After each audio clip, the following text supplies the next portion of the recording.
School number 27, subscribe, like and share.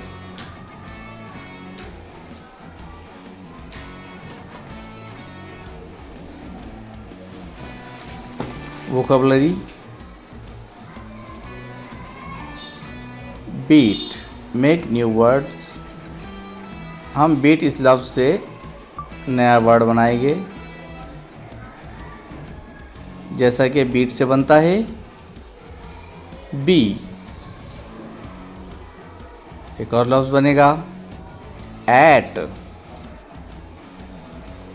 इसके बाद हम बनाएंगे टैब।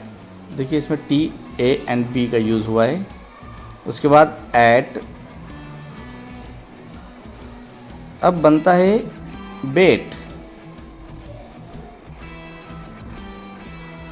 ईट,